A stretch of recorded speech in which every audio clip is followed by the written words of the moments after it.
Vet du hva, jeg orker ikke mer oppussing, jeg. Jo, men det går jo gærent hver gang. Nei, det gjør jo ikke det. Vi har bare hatt litt uflaks med han snekkeren, Freddy. Ja, Freddy.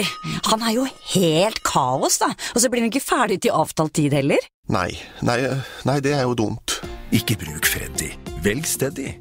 Steady samler de dyktigste håndverkerne for deg og sørger for at oppussing og påbygg gjøres trygt og enkelt. Steady.no. Bare dyktige håndverkere. Steady.no.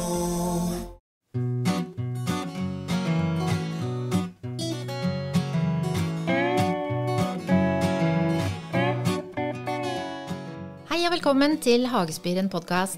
En podcast for deg som er glad i hage og planter. Episoden blir presentert av Hagemessen, Norges største arena for inspirasjon og handel til hage og uterom. Endelig tilbake på Lillestrøm 22. til 24. april. Du finner rabatterte billetter til Hagemessen på Hagespiren sin hjemmeside. Så klikk deg inn på hagespiren.no og sikre deg billetter allerede i dag. Jeg er Gerd Ellen, og i denne episoden skal det handle om hagedesign.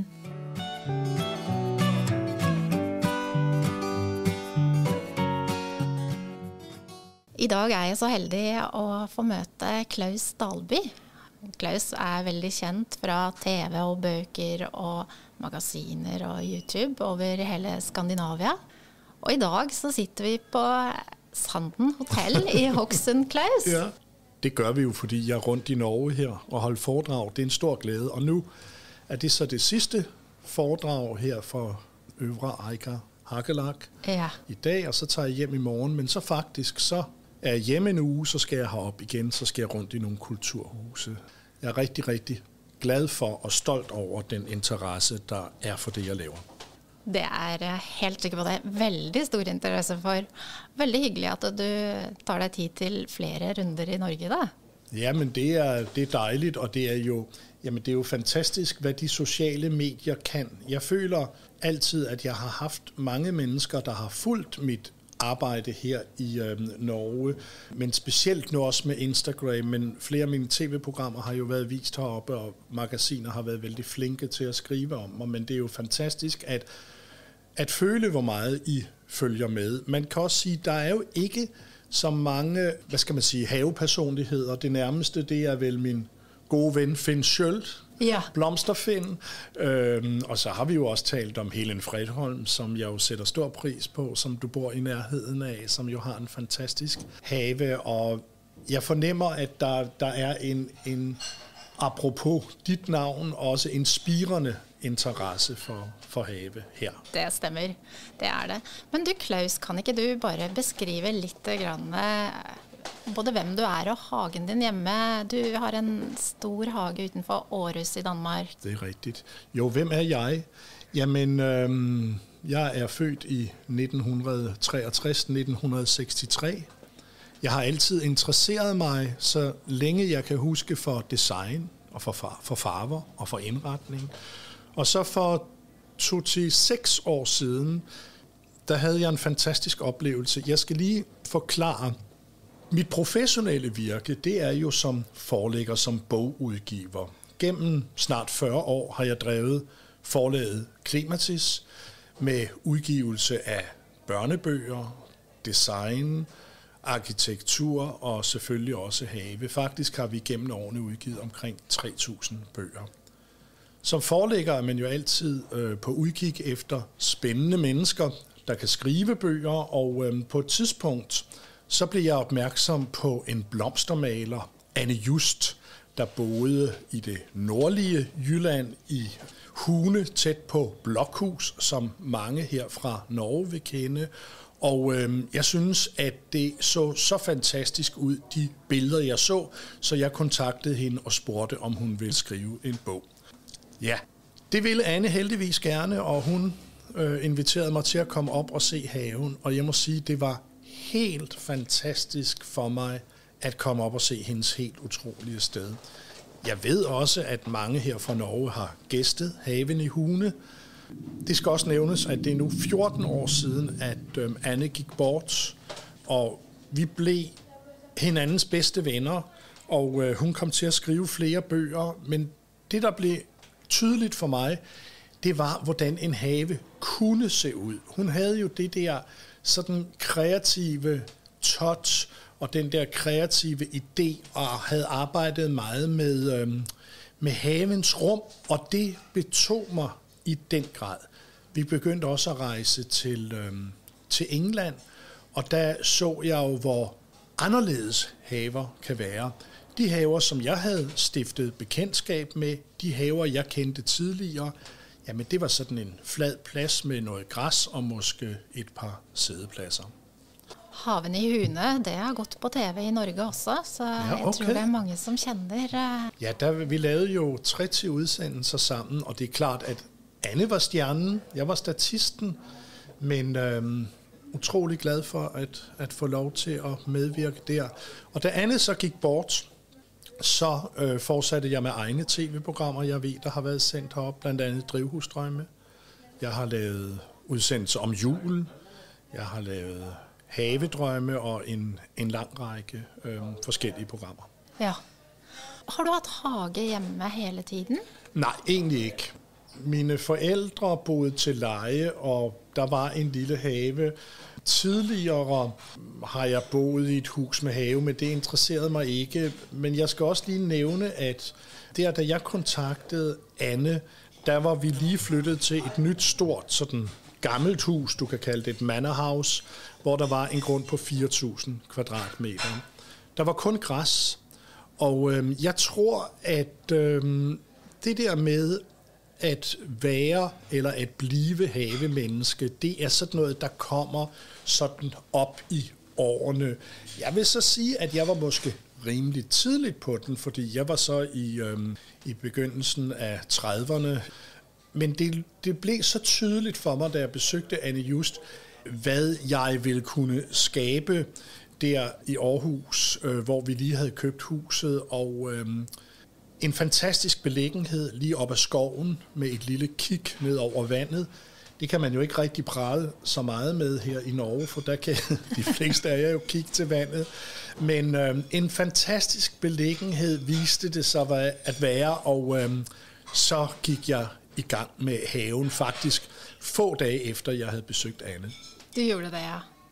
Og hagen din i dag, det er ikke mye igjen af den planen? Der er ikke noget tilbage. Jeg begyndte at tage mere af planen ind. Jeg begyndte at skabe bede, men da der var gået et par år, så var det tydeligt for mig, at jeg skulle have professionel hjælp. Og det er jo ikke anderledes end at hvis man bygger et hus, så er der nok heller ikke så mange, der sådan begynder at bygge huset uden at for eksempel inddrage en arkitekt. Så jeg kontaktede en landskabsarkitekt. Jeg havde fundet frem til Jane Juhl, og jeg synes, at hun havde en meget, meget spændende baggrund, fordi hun var uddannet væver. Hun havde arbejdet tekstilt, og det fandt jeg interessant. Så hun lavede ligesom den første plan. Men den første tegningen til Jane Juhl over hagen din, er det den, du har fortsat i dag? Det er i hvert fald grundprincipperne. Jane kom med ideen til, hvis man kender lidt til min have, eller går ind og googler mig, så vil man se, at et meget, meget markant træk ved min have, det er hækkene, dem der skaber rummene. Og der synes jeg, at Jane Juhl kom med en fantastisk idé til for eksempel indre hække, som i dag er takshække. Det var det også denne gang. Taks, det er barlind på norsk. Det er barlind, ja, det er rigtigt. Og jeg husker, fordi jeg gik ind og undersøgte. Dengang var der jo ikke noget, man kunne jo ikke gå ind og google, men jeg slog op i havebøgerne. Jeg var meget nysgerrig, og jeg kunne se, at der stod, at barlind, det voksede meget langsomt, hvorimod sådan noget som at bøg vokser hurtigere. Og så spurgte jeg Jane Juhl, jamen, kan vi ikke plante bøg? Nej, bøg, det får du andre steder i haven, men i inderbedene omkring inde i haven, der skal det være taks, barlind, og det er jeg hende så utroligt taknemmelig for i dag. Glad for også, at hun ikke valgte buksbom, for det har vi jo oplevet senere, at det er meget problematisk. Jeg vil ikke anbefale nogen i dag at plante buksbom, fordi de bliver angrebet af svamp. Det kender I sikkert også til her i Norge. Men taksen er fantastisk, for vel gror den langsomt, men når den først er vokset til, så kan du jo klippe den fuldstændig skarpt. Og det betyder også, fordi det jo er en langsomt voksende hæk, at så skal den ikke klippes ret meget. Men Jane gik så på pension for, hvad er det, ved at være måske 15 år siden. Og så kom jeg senere til at arbejde med en landskabsarkitekt, Kjeld Slot. Og vi har haft en fantastisk sparring gennem årene. Først Jane og senere Kjeld. Specielt Kjeld Slot er ret aktiv på Instagram også, og jeg vil sige, at han er en af Skandinaviens allerbedste, når det handler om privathaver. Han laver også større anlæg, men vi har haft en, som jeg siger, fantastisk sparring, fordi det handler jo heller ikke om, at jeg lægger det alt i hænderne på disse landskabsarkitekter. Jeg har jo også selv nogle idéer, og når det så kommer til selve designet af bedene, det har jeg jo selv stået for. Ikke sant?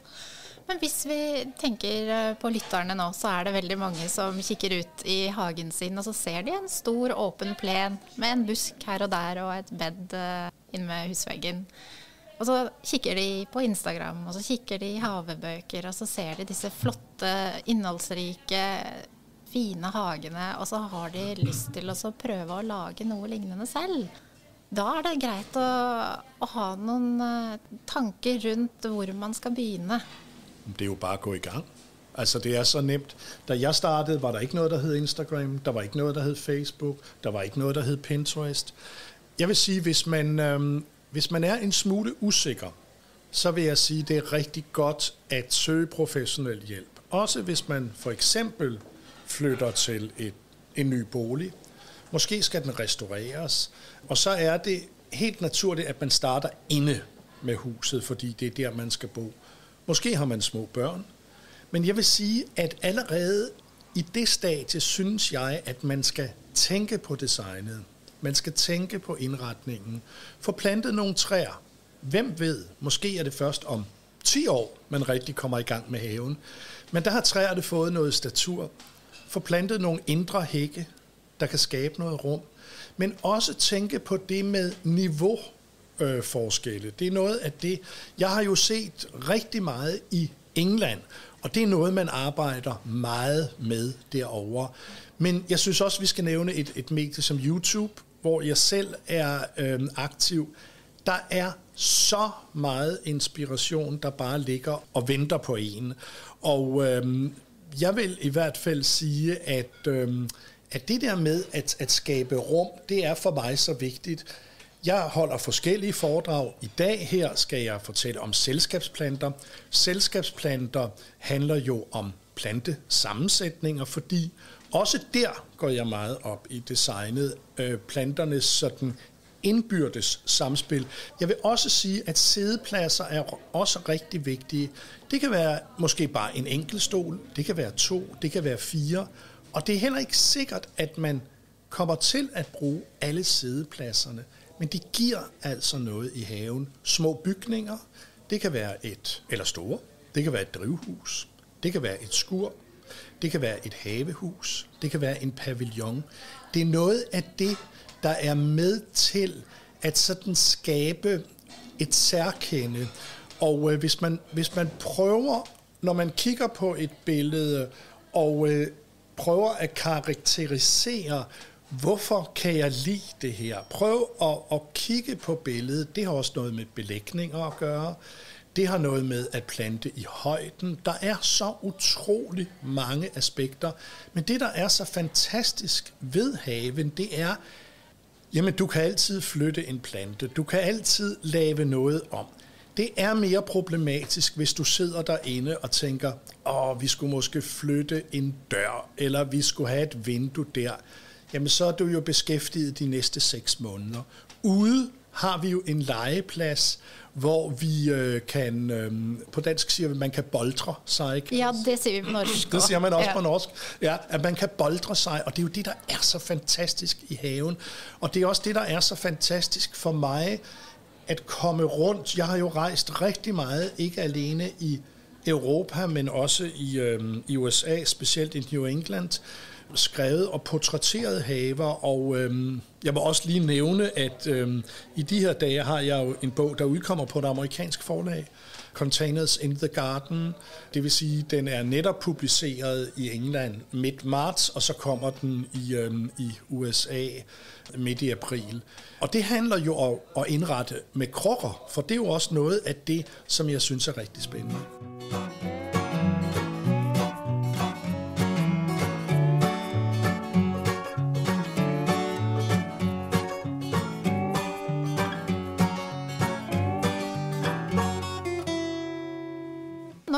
Har du jo på en måte nevnt veldig mange faktorer som spiller inn i hagen, med at man har forskjellige rom og deler inn med hekker, og kanskje har noen bygninger og sitteplasser. Og så tenker jeg kanskje det er lurt å binde alt sammen med stier eller veier i hagen. Helt klart. Er det noe som kan være lurt å starte med, hvis man skal skissere opp en hage? Det kan det jo helt klart. Altså ligesom få lavet en plan, måske spænde den op med nogle snore og så videre, fordi stier kan jo rigtig meget. Det, jeg arbejder meget med i min have, det er også det, man kalder point of views, sådan focus points. Ja. At det kan være, at der står en lille bænk, og så sætter du dig ned på den, og så kan man sige, tvinges synet i en retning, så ser man, okay, der står en lille søjle, eller sådan noget. Stier kan jo være med til at lede dig rundt i haven, og det er jo noget af det, som jeg og de landskabsarkitekter, jeg har arbejdet sammen med, har arbejdet meget bevidst på.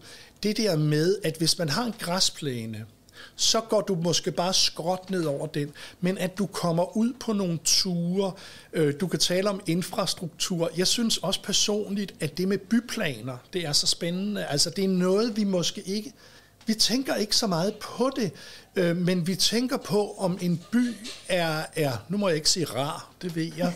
Rar, det er vil mange vide, at det er på dansk sådan lidt hyggeligt, men om en by så er koselig at bevæge sig rundt i, at der er et miljø. Og sådan er det også med en have, ligesom det er med et hjem.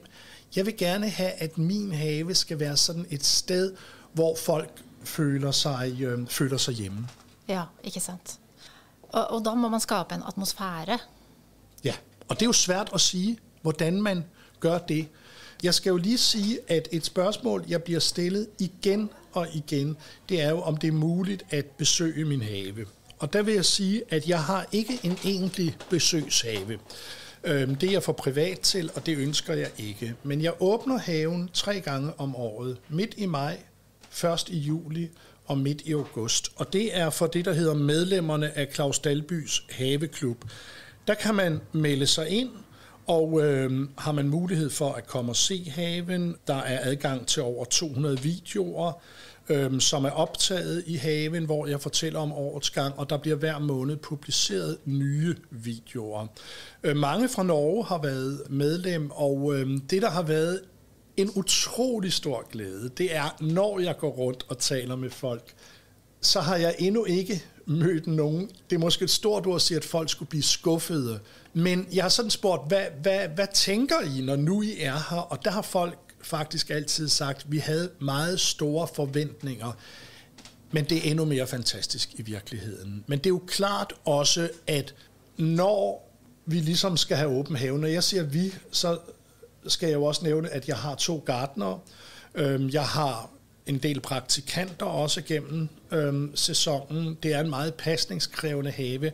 Men det er jo klart, at når vi bruger, tænker også, I er jo en søfartsnation, vi siger, at alle sejl er sat til. Siger man det på norsk også? Sætte alle kluter til. Sætte alle kluter til. Klute, det er noget andet på dansk. Det er sådan noget, vi sådan gør rent med. Jamen fint, men det er klart, vi har virkelig, altså det er jo tidspunkter, hvor det er jo highlights. Midt i maj blomstrer tusindvis af tulipaner. Først i juli, der er det roserne, og når vi kommer hen i august, så er det alle dahlierne. Men jeg er jo selvfølgelig utrolig glad for og stolt over, at folk, der måske er kommet rejsende rigtig langt fra, at haven også svarer til de forventninger. For man siger, og det er jeg sikker på, I også siger, man siger, at billeder er taknemmelige.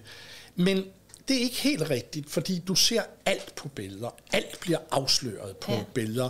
Og jeg vil sige, at med min have, der er jeg meget detaljeorienteret. At jeg vil have, at tingene skal være i orden helt ned i detaljen. Vet du hva, jeg orker ikke mer oppussing, jeg. Åh? Jo, men det går jo gærent hver gang. Nei, det gjør jo ikke det. Vi har bare hatt litt uflaks med han snekkeren, Freddy. Ja, Freddy. Han er jo helt kaos, da. Og så blir han ikke ferdig til avtalt tid heller. Nei, det er jo dumt. Ikke bruk Freddy. Velg Steady. Steady samler de dyktigste håndverkerne for deg og sørger for at oppussing og påbygg gjøres trygt og enkelt. Steady.no. Bare dyktige håndverkere. Steady.no. Og så er det jo enda mer virkeligheten. Den inneholder jo også lyder og dufter og følelsen av å stryke mot plantene. Du har fuldstændig ret. Og fordi vi bor lige oppe af skogen, så har vi jo specielt i Våren, har vi jo fuglesang. Det er jo som en katedral. Og vi ligger i et meget skønt område. Og jeg er også meget optaget af samspil mellem hus og have. Jeg siger, at et hus behøver en have, men en have behøver også et hus. Det er derfor, at det sjældent er den samme intense oplevelse at gå i en park, en public park. Det kan være rigtig fint, og der er måske vanddam, og du kan fodre ænderne osv. Men for mig er det samspillet mellem hus og have. Og det også handler rigtig meget om for mig, det er, at haven skal være en afspejling, dels af den person, der har skabt den, men dels også af hjemmet inde. Jeg er jo meget maksimalistisk, så derfor er min have også fyldt af blomster og krukker og forskellige ting. Men jeg elsker også minimalismen, virkelig. Men jeg synes, det er så spændende, at vi kan indrette os på 1 million forskellige måder inde, så kan vi faktisk også gøre det ude, selvom vi bruger mange af de samme planter. Men det betyder kanskje også at når du har så mange hagerom i hagen din, så kan du ha lidt forskellig stil eller fargetema. Og der prøver jeg på, der skal hele tiden være et link, når man bevæger sig rundt. Det kan være fra det ene rum til det andet, er det måske lidt nogle af de samme buske, nogle af de samme træer. Men du skal også overraskes. Der kommer et nyt farvetema. Måske er et rum meget solrigt. Det er klart, at når du kommer ind i The Woodland Garden, så er det mere skyggetålende. Og nu siger jeg noget, som du måske vil undre dig over. Jeg opfatter jo min have som en meget lille have. Og jeg ved, når man taler om 4.000 kvadratmeter, så er det både i Danmark, i Norge, i Sverige, en rimelig stor have, hvis vi ligger inde i byen. Men jeg spejler mig jo meget i England, og har jo været i disse fantastiske haver. Jeg må nævne Sissinghurst, Heathcote, but også en have, som man kan finde på Instagram, Wallerton Old Hall, der ligger ikke så langt fra David Austin Roses. Og disse haver er jo meget større. Så når man har en have med 15 rum på 4.000 kvadratmeter, og på grunden ligger der også 3 drivhuse, en pavillon, et ret stort hus og andre bygninger, så er det faktisk en lille have. Og jeg husker, at jeg i begyndelsen tænkte, kunne jeg bare få en endnu større have? Men i dag er jeg så glad for, at haven har den størrelse, den har, fordi det er som at gå rundt. Jeg tænker nemlig på, at det er sådan små juvelbokse, det er små sådan smykkeskrin, hvor du går rundt. Og så siger jeg til folk, hvis folk, ofte siger folk sådan lidt smilende, jamen vi kan jo næsten ikke finde rundt, så siger jeg, det er jeg glad for, du siger. Fordi man må godt fare vild i haven. Men jeg håber også, at du stopper op og siger, det her haverum, det kunne være en forhave. Det her haverum, det kunne være en rækkehushave. Det her haverum, det kunne være en gårdhave. Ja, altså på den måde, netop det du begyndte med at spørge om, det der med de forskellige stemninger og de forskellige stilarter. Men der skal helst være det DNA, som jeg ligesom lægger i det. Nogle gange så spørger folk mig, jamen, hvad er det for en havestil? Så siger jeg, det er Claus Dalby-stil. Fordi der er, du kan sige, jamen der er noget fra barokhaven, når vi taler hækkene. Der er noget fra den engelske landskabsstil.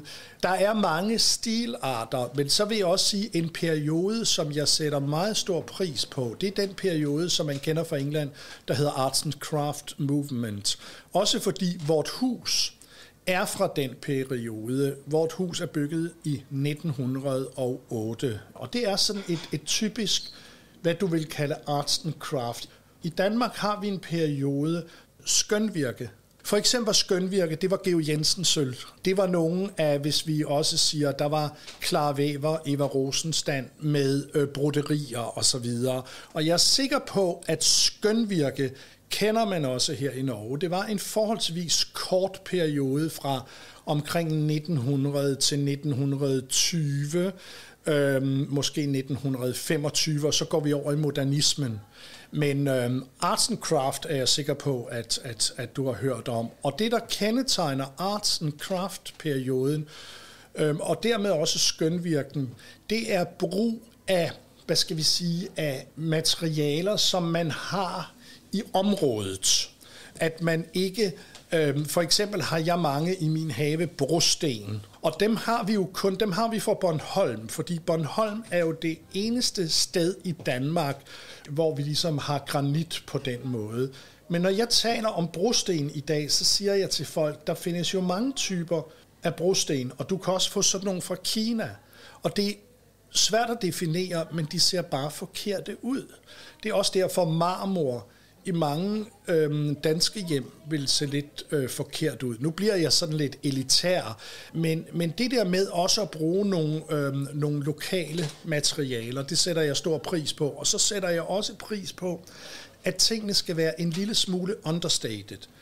Altså sådan, det må ikke blive for pænt, og det kan måske være svært at forstå, når man som jeg bor i et stort, sådan et lidt prægtigt hus, men det er vigtigt for mig, at de materialer, jeg anvender, at de ikke tager opmærksomheden fra for eksempel blomsterne og planterne. Så når jeg planter i krukker, så er det ofte terracotta, som for patina. Jeg bruger en del træ, jeg bruger også zink. Og det der med brugen af naturmaterialer, det er vigtigt for mig. Det tilfører mye charme, tænker jeg. Men jeg har veldig lyst til å gå litt videre på krukker i haven. Du har ikke en krukke på hver side i indgangspartiet, og så er du færdig. Nej, jeg ved ikke, om jeg har 2 eller 3.000. Men det er jo også så spændende, den måde, man kan designe med krukker. Men jeg synes, det er så spændende med krukker, fordi du kan lave noget helt fantastisk med krukker. Altså for det første sætter jeg dem tæt sammen, og hvis jeg skal tale om en grundidé i design, så er det også gentagelsen. Det kan være i havens bede, men det kan også være, når vi taler om krukker. Lad os sige, at man har en forholdsvis stor gruppe af krukker. Lad os sige, at man har 30 krukker. Så i stedet for at plante 30 forskellige planter, så foreslår jeg, at man måske vælger 6 typer af planter, og så planter samme type i 5 krukker. En vigtig ting også, når det kommer til krukkerne, det er, at jeg planter altid kun én slags i hver krukke. Men ved at have de samme planter, nu her er det snart tulipantid. Hvis man kigger også på billederne af mine tulipanarrangementer, det er ikke sikkert, at man sådan tænker på det lige når man kigger, men prøv at lægge mærke til, at de samme tulipansorter er brugt flere steder. Også i stavtebedene, i stedet for at have store enkeltstående grupper, så kan jeg godt lide at have små gentagende grupper, fordi det betyder, at hvis kun én plante er i blomst, så ser du blomster forskellige steder. Jeg siger ikke, at man ikke kan gøre det anderledes, men jeg vil bare sige, nu talte du også lidt om, hvordan man sådan med en begynderhave, eller hvis man var have nybegynder, der vil jeg sige, der er det også et grundprincip, som er meget vigtigt for mig. Og løvplanter, bladplanter er også noget, som jeg arbejder rigtig meget med. Igen, både i bede og i krukker. bladværk kommer aldrig til at spille hovedrollen, men det har sådan en underliggende værdi. Og igen er det nok ikke det, du lægger mærke til allerførst, når du ser mine krukkearrangementer.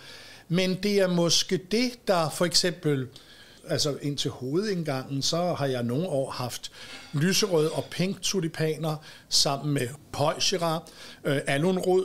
Det er jo en fantastisk bladplante. Der skal jeg så sige, at alunrod er lidt senere, men så har jeg nogen, jeg har drevet frem inde i drivhuset. Men hvis vi skal tage et meget nemt og fint eksempel, det er for eksempel hosta i krukker. Og det har i den grad overrasket mig. Også på YouTube og så videre, der har jeg især mange fra USA, der følger med, hvor nyt det var for dem med at plante hosta i krukker. Jeg planter også bregner i krukker. Ja, altså bladværket kan simpelthen så meget, og jo også i min skovhave, der er rigtig meget bladværk. Så egentlig så bruger du bladværket for at fremhæve blomsterne, da? Altså jeg vil også sige, at for eksempel er der nogen, der finder det svært at bruge det, vi siger broget løv, variegated. Ja. Men jeg vil sige, det kan være så elegant, det kan være så distinkt at bruge broget løv. Siger I broget? Jeg vil sige broketbladet. Broket, ja. Men det, man skal sørge for, det er, at de farver, som så er i bladværket, også er i blomsterne, så det ligesom bliver et ekko. Og man skal passe på, vil jeg sige, med at bruge alt for meget broket løv. Måske, hvis vi skal være sådan meget specifik, 10-15%. Et meget godt og nemt eksempel, jamen det er for eksempel hostager med en hvid rand, en hvid kant er rigtig god at bruge i et hvid bed, men der findes også cornus med forskellige farver, der findes Physocarpus, de hedder på dansk blærespirærer. Og cornus, det er cornel. Ja, cornel, ja. Men det man skal gøre, det er at på en eller anden måde inddrage samme farve i blomsterne. Jeg tænker også tit på, når jeg sætter blomster sammen, det er lidt ligesom at binde en buket. Hvad vil du bruge der? Og der er det jo også meget elegant med løv og bladværk. Men det der med løv og bladværk, jeg kan også se, at når jeg fortæller om det, når jeg skriver om det, når jeg laver videoer om det, at der er en stor interesse for det. Der er også et gammelt ord, der siger, du skal give folk, hvad de ikke vidste, de gerne ville have. Du skal overraske folk. Er det sådan, at du planter med tanke på, at du kan plukke ind i buketter? Ja, helt klart. Helt klart. Hver gang jeg planter, hvis jeg finder en ny plante eller sådan, jeg planter aldrig noget uden at tænke på, hvad det vil være smukt sammen med. Altså altid, for mig er en plante ikke enkeltstående. For mig er en plante en del af en helhed. Jo, jeg plukker rigtig gerne ind til buketter, men jeg må også sige, i nogle tilfælde, hvis jeg skal lave større arrangementer, så har vi i Aarhus, hvor jeg bor, et helt fantastisk torv, hvor der står rigtig mange, der sælges grøntsager og der sælges blomster. Og selvom jeg har så mange peoner i haven, så tænker jeg, de står måske 8-10 dage i haven, men hvis jeg plukker dem til buketter, så står de kun 1-2-3 dage. Så nogle gange snyder jeg lidt og køber på torvet, men jeg plukker også meget på grøftekanten. Ja. Lupiner, skærmblomster osv. Men det med buketter det synes jeg er så fantastisk, men jeg må sige, det er ikke så meget buketter indendør. Jeg ved godt, jeg viser mange billeder også af buketter indendør, men det er først og fremmest det at have dem stående på et havebord, at have dem stående i en pavillon osv., fordi på en eller anden måde synes jeg, at blomsterne hører til derude. Og om sommeren laver jeg ikke så mange buketter til mig selv, må jeg sige. Faktisk, når jeg skal have gæster og så videre, dækker et pænt bord, så tænker jeg, jeg var lige ved at glemme blomsterne, men så er det måske meget enkelt med nogle få blomster i nogle små vaser. Jeg har jo lige ordnet en webshop, klausdalby.dk, og her inden længe kan vi også sende til Norge. Jeg har fået rigtig mange spørgsmål, og der sælger jeg utrolig mange minivaser, fordi jeg tænker, at folk synes, det er lidt hyggeligt. Og Da arrangerer man kanskje flere små vaser. Flere små vaser og nogle enkelte blomster, men også der tænker man måske på, hvis man nu har bare 3 blomster i en vase, jamen hvad har jeg så? Det kan være, hvis nu den her tid, vi går i møde, så er det jo fantastisk med vibeæg. Hvad kalder I dem på? Vi kalder det rutelilje. Rutelilje, ja. Men vibeæg, fritillaria med lagris, med hængende klokker, så kunne det for eksempel være de vilde primulager, som man sætter ned sammen med, og lad mig så sige, så kunne det måske være et blad fra en lille bregne, der er ved at åbne. Så også tænke på, når jeg laver buketter, også tænker på det der med, at blomsterne måske sådan lever lidt sammen i en habitat, at det er sådan nogle lidt skyggetålende blomster, men jeg gør det jo meget per intuition. Jeg tænker måske egentlig ikke så meget over det, men det gør jeg jo så alligevel. Men jeg er ikke så teoretisk, det er mere sådan learning by doing.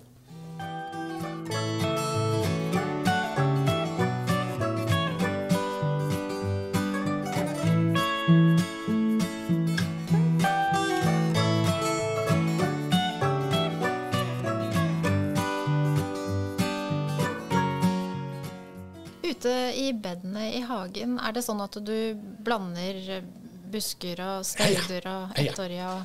Mange ønsker jo et bed med blomstring fra tidlig vår til ind i efteråret. Og hvis man som jeg ikke bryder sig om bar jord, så kan du ikke gøre det kun med stauder. Jeg bruger forårsløg, jeg bruger sommerløg. Hvad er det? Det er for eksempel liljer. Jeg bruger dahliaer, sommerblomster, buske, små træer. Jeg spiller ligesom på alle tangenter, og jeg vil sige, at buske og små træer er fantastiske, netop også når vi taler om bladværk. I nogle tilfælde kan du jo være heldig, at busken også blomstrer. Det er klart, jeg har masser af hortensiaer, buddleia, sommerfuglebusk. De fås som små, de fås som store, dronningebusk, altså utrolig mange buske, fordi også er det vigtigt for mig, nu hvor vi kredser omkring det her med design, at der er en vis skala over tingene, at der er også noget, jeg har nævnt det der med noget i højden, men at et staudebed heller ikke bliver sådan noget, der kun foregår nede ved jorden, at du har nogle, det kan være parykbusk, jeg bruger, det kan være sådan noget som blodblomme, som også har mørk løv, og jeg har jo rigtig meget limefarvet chartreuse-løv, og der er for eksempel Physocarpus. Der findes en, der hedder Darts Gold. Da blæreutspireret, ja. Ja, og der findes en Philadelphus. Jasmin. Med gulligt løv. Hvis jeg skal fremhæve en staude, der er den, der på dansk hedder det noget så mærkeligt som fandens spacerstok. Siger det der noget? Ja, er det Aralia? Ja, Aralia Sun King. Og jeg vil sige, at hvis jeg også skal tale lidt om det der et særkende ved min have, dels er det arbejdet med farverne, dels er det arbejdet med designet, men også det med at spille på mange tangenter og bruge mange forskellige typer planter. Og der vil jeg sige, at annuals, sommerblomster, jamen de er så uundværlige, fordi vi også gennem sæsonen klipper mange ting ned, for at de skal få en frisk blomstring. Og fordi jeg ikke bryder mig om bar jord, jamen så er det godt at lige kunne plante lidt, hvis vi skal sige, jamen den vigtigste af alle, det er Kosmos Stolt Kavaler, der fås i så mange forskellige varianter, og det er virkelig en begynderplante. Pyntekorg på norsk. Vet du hva, jeg orker ikke mer oppussing, jeg. Jo, men det går jo gærent hver gang. Nei, det gjør jo ikke det. Vi har bare hatt litt uflaks med han snekkeren, Freddy. Ja, Freddy. Han er jo helt kaos, da. Og så blir han ikke ferdig til avtalt tid heller. Nei, det er jo dumt. Ikke bruk Freddy. Velg Steady. Steady samler de dyktigste håndverkerne for deg og sørger for at oppussing og påbygg gjøres trygt og enkelt. Steady.no. Bare dyktige håndverkere. Steady.no. Og så er det også kanskje noen planter man kan plante for at man rett og slett kan se gjennom dem. At de skaber høyde, men de stenger ikke av utsikten. Helt klart. Altså, jeg elsker jo høje planter også. Det, som jeg tror, jeg også er ret kendt for i sensommeren, det er alle mine talictrum. Ja, frøstjerner. Ja, frøstjerner, som jo er helt utrolige. Og de har nemlig denne transparens, og du har nemlig ret i, at det der, man kan kigge igennem, transparensen er rigtig vigtig der, fordi den sådan nærmest giver et slør. Den allermest fantastiske af alle, det er jo nok den dobbelte Thalictrum Hewitts dobbelt. Mange tror, at det er en dobbelt Gypsophila, en dobbelt brudeslør. Ser I det? Ja, vi siger brudslør, men det er en sirfrøstjerne, Hewitts dobbelt. Hewitts dobbelt, den hedder Thalictrum Delaware Hewitts dobbelt, og den er steril. Du kan ikke så den for frø. Der er rigtig mange af de skønne planter, som er sterile. Jeg holder meget af blomster med et vildt udseende, for eksempel skærmblomster også, som også danner en form for transparens. Snart er det den vilde kørvel, Antriscus sylvestris. Ja, hundekjeks. Okay, ja, hundekjeks, ja, som jo også gror ude på grøftekanten. Og så må jeg jo nævne en plante, som det er så sjovt, jeg ved, her i Norge, der er virkelig nogen, der er meget restriktive, når jeg nævner lupiner. Og der er nogen, der får det til at lyde som om, at de nærmest angriber en. Jeg ved godt, at det nok kan være et problem nogle steder, men rolig nu, siger jeg så. Rolig. Jeg elsker dem i haven. Desværre er min jord lidt for rig, at de trives ikke så meget i haven, men jeg kan så godt lide deres spir. Men det var fordi, jeg nu var inde på det vilde også. Af forholdsvis tidlige vilde eller blomster med et vildt udseende, det er sådan en som Valeriana officinalis, lægebaldrian, som er fantastisk. Den man kan lave sovemedicin af, det har jeg heldigvis ikke brug for, men som jo også har en fantastisk højde. Og jeg tror også, min have er, altså folk siger også, at de især tænker på, hvis de kommer i august, det er den højde, der er. Også brugen af eupatorium. Ja, hjortetrøst. Hjortetrøst, rigtigt, og der er jo dels de sådan violetrosa, men der er også hvide, og de er også rigtig, rigtig fantastiske. Det har jeg ikke set før. Nej, det har du ikke set en hvide, men det er jo så heldigt, at man kan google. Når folk spørger lidt for meget, så siger jeg, Google er din ven. Ja, men det er sandt.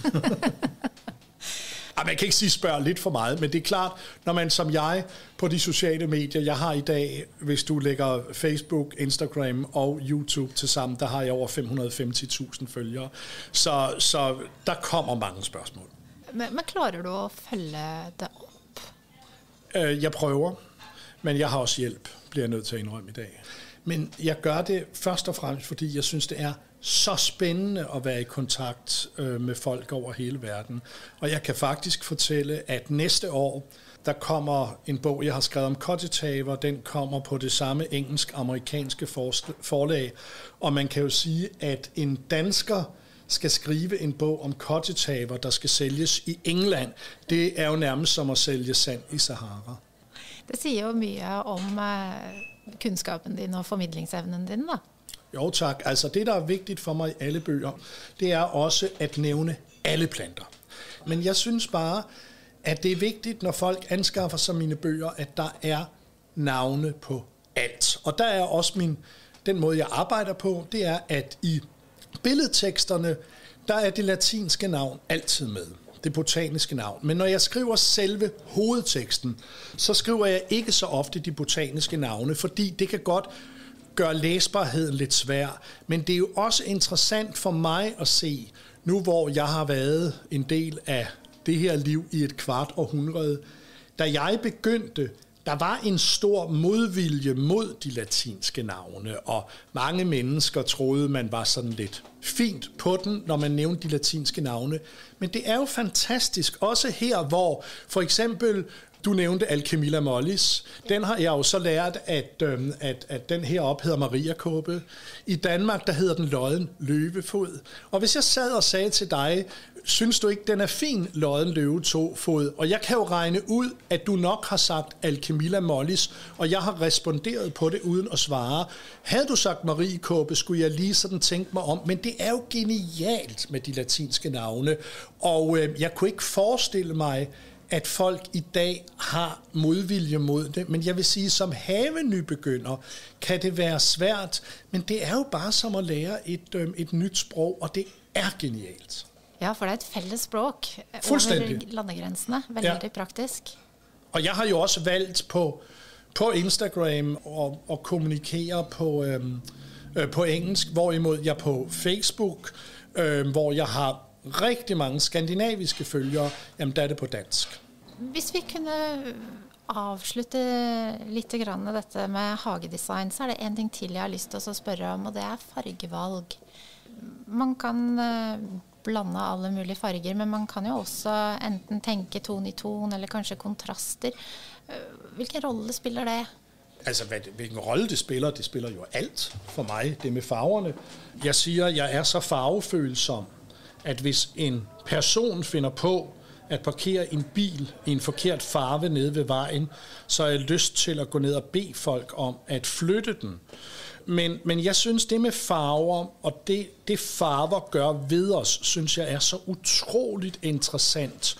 Og jeg vil også sige, når jeg har så mange mennesker, der følger med, og så mange mennesker, der på tværs af landegrænser finder mit arbejde interessant, så tror jeg, det har meget med farverne at gøre. Og igen, du skal give folk, hvad de ikke vidste, de gerne ville have.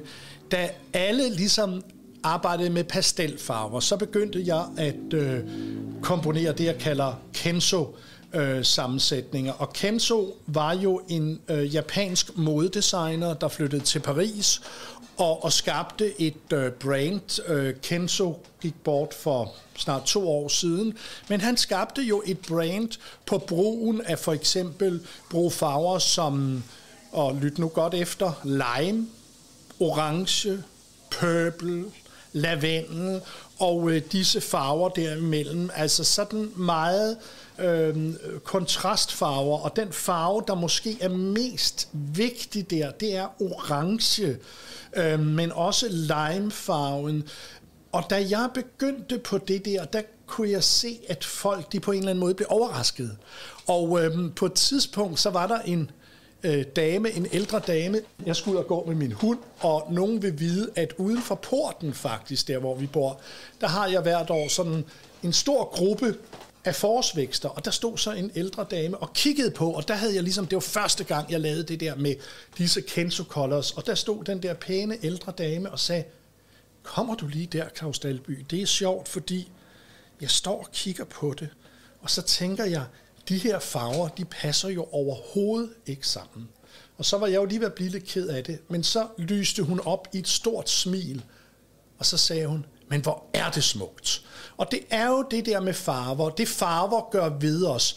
Jeg vil sige, hvis man vil være helt sikker, så skal man arbejde med pastelfarver. Altså, og pastelfarver passer altid sammen. Du kan ikke finde pastelfarver, der ikke passer sammen. En farve, der også er helt sikker, det er den blå. Det er så mærkeligt, når vi taler om blå inden for planteverdenen, fordi så er det nærmest sådan lidt blålilla, fordi vi kan også tale om det, du kan kalde Cambridge Blue, Oxford Blue. Du kan også kalde den for sådan at pejle folk ind på. Du kan kalde den swimming pool blå, og det er jo sådan, Salvia patens har den farve, Meconopsis benotifolia har den farve. Lidt så himmelblå, kanskje? Himmelblå, og den kan være lidt svær. Men hvis man snakker de andre blå farver, de er meget nemme, fordi de ligger så tæt på det grønne. Men jeg synes også, at det der med at arbejde med kontraster er rigtig spændende.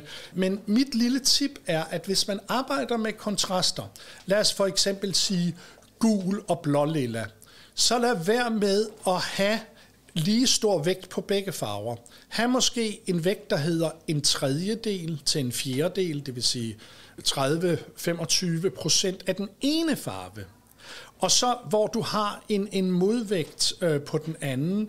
Jeg har arbejdet med kontraster, hvor jeg arbejder med udelukkende limefarvet løv, men så med blåviolette blomster.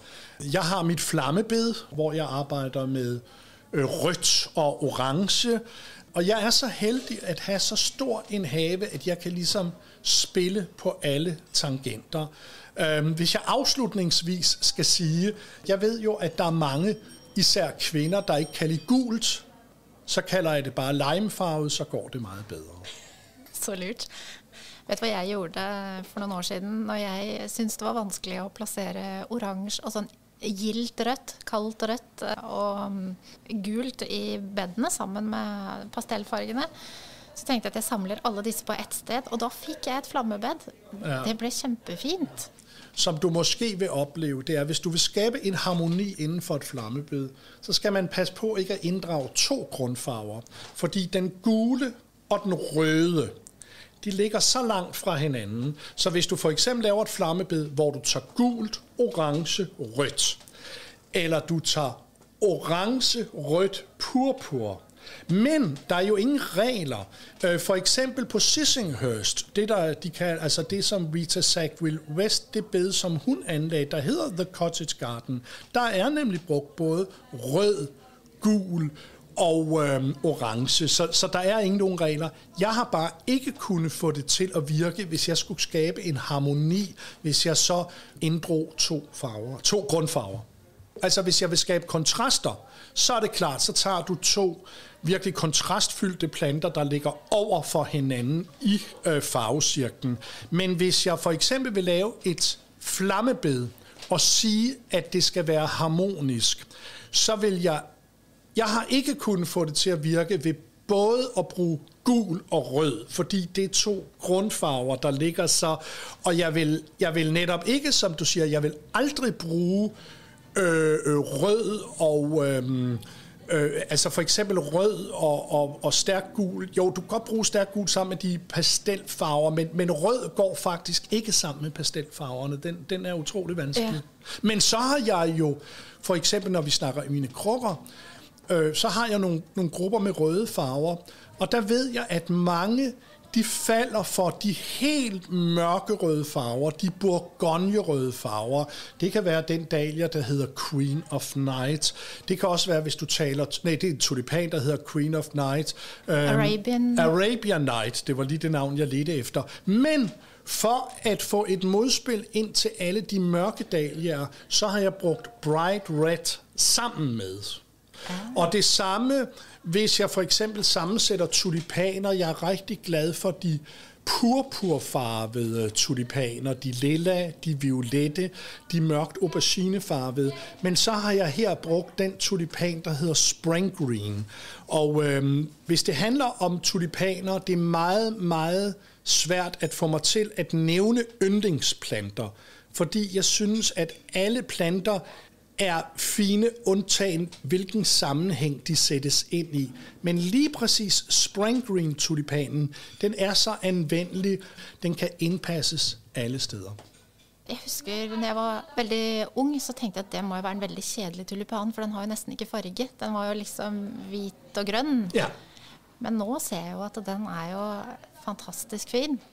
Ja, fordi den har det der grønne hint, og så er det igen den måde, hvad den kan spille sammen med. Og den er jo ikke hvid. Creme. Den er creme. Og der vil jeg også sige, vi kunne jo tale indtil midnat her, men jeg vil sige, nogle mennesker kalder en farve som hvid for neutral. I havet er den slet ikke neutral, for den er meget hård. Jeg vil sige, hvid er meget fint sammen med rosa, den er meget fint sammen med blå, den er meget fint sammen med gul. Men hvis den for eksempel kommer sammen med rød, så synes jeg, det kommer til at ligne lidt for meget det danske flag, som vi er vældig stolte af.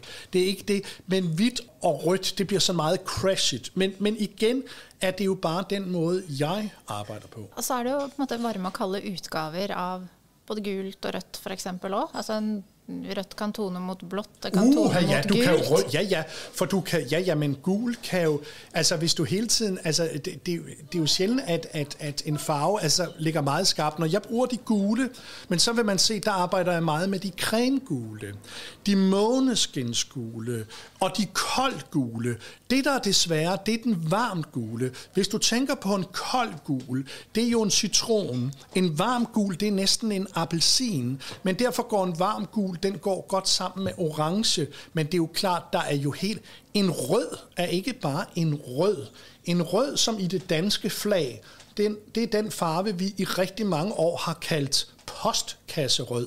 Men nu har vi jo ingen postkasser i Danmark, og postene, de er blevet cyanblå nu. Det er virkelig noget, der går ud over min farvefølsomhed. Men du kan også sige rød som en tomat. Altså det er sådan en rigtig rød. Men så kan du jo sige, du kan tale om en bourgognerød. Altså du kan tale, der er jo så mange, så rødt er ikke bare rødt, gult er ikke bare gult, blåt er ikke bare blåt. Det er utrolig mye spennende innenfor hageverden som man kan sette seg inn i. Kikke i bøker og finne inspiration. Jo, men så vil jeg sige, afslutningen må være, kast jer ud i det. Gør det. Der er ikke noget, der er forkert. Plant nogle ting sammen. I drømmer ikke om, hvor mange planter jeg bytter rundt på i efteråret. Jeg går sommeren igennem og holder blomster op mod hinanden og siger, den her, den vil være god sammen med den og så videre. For mig er det en ongoing proces. Englænderne siger, the garden will be even much nicer next year. Og det er jo ikke fordi, man ikke er glad i nuet, men det kan altid blive bedre, og lad så det være udgangsreplikken. Tusen takk. Veldig, veldig hyggelig at vi fikk ha denne samtalen her, Klaus, og nå gleder jeg meg til foredraget ditt. Det skal bli spennende. Så hyggeligt.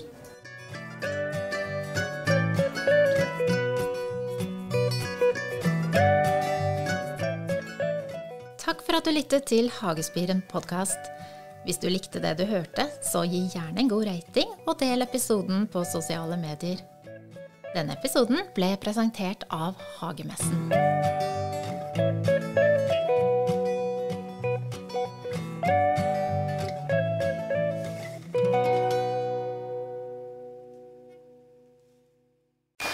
Vet du hva, jeg orker ikke mer oppussing, jeg. Jo, men det går jo gærent hver gang. Nei, det gjør jo ikke det. Vi har bare hatt litt uflaks med han snekkeren, Freddy. Ja, Freddy. Han er jo helt kaos, da. Og så blir han ikke ferdig til avtalt tid heller. Nei, det er jo dumt. Ikke bruk Freddy. Velg Steady. Steady samler de dyktigste håndverkerne for deg og sørger for at oppussing og påbygg gjøres trygt og enkelt. Steady.no. Bare dyktige håndverkere. Steady.no.